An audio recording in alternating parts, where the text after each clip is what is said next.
I keep going to the river to pray. Wastewater and sewage is a large problem in Lake Ontario's ecosystem. Wastewater is any water that has been used or tainted with pollution, typically from human activity.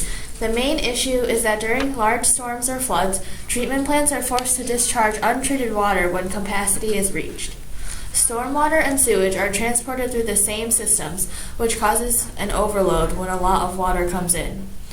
Treatment plants are designed to support and treat the average amount of water coming in, and it is not cost effective to create a huge plant that does not usually need such a large capacity, so overflow remains a problem. In most treatment facilities, there are 4 steps to treating wastewater. The first step includes using screens and filters to eliminate large objects, such as driftwood, bottles, and cans. The second step uses more filters and screens to get rid of large sediments and rocks. This is done in a large tank, where the larger particles of dirt settle to the bottom and are later removed from the tank. The third stage includes microorganisms, or bacteria, that are placed in the water and eat more of the particles. The bacteria then clump together and are removed from the water.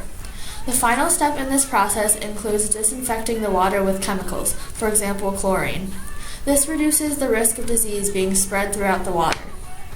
One such disease is E. coli. This causes fever, diarrhea, and vomiting. Untreated water makes it easy for disease and bacteria to grow, especially during warmer months. There are some substances that manage to escape this process of cleaning our water. One such substance is phosphorus. This typically comes from fertilizers and are part of the runoff from farms. This element can be toxic to the lake in large quantities. These fertilizers are also causing the aquatic plants to grow. This is known as eutrophication, or the sudden growth of one organism that disrupts the ecosystem. The more plants grow, the more plants die. During decomposition, oxygen is used to break down the organisms. This is decreasing the levels of oxygen necessary for the animals to survive. Insecticides are causing problems for the wildlife.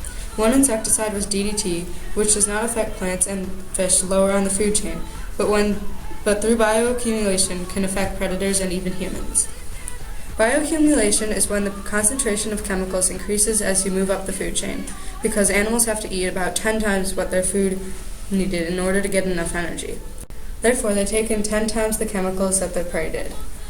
Another substance that is slipping through the treatment process is microbeads. These come from facial scrubs and toothpaste or other hygiene products.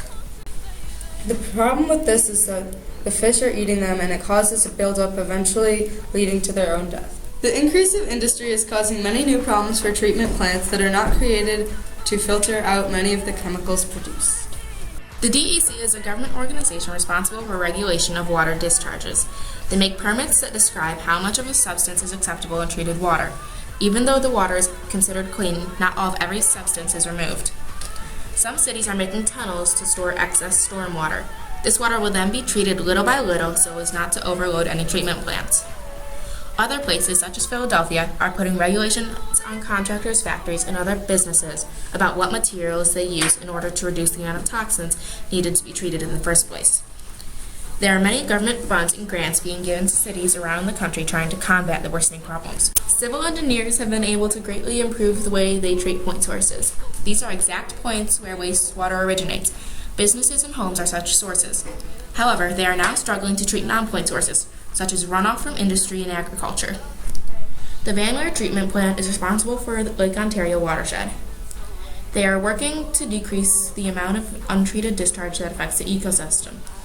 Most discharge is released into the bottom of the lake 3 to 5 miles offshore. The only way to forever fix this problem is to separate the sewage and rainwater systems. They were originally combined to save money, but it has now backfired on treatment facilities. However, this is very expensive and cities have many other problems to deal with. Also, this would disrupt society because it means tearing up all sewage lines and replacing them. Something that can wash out the pain. And I know I'm sleeping all these demons away, but you're going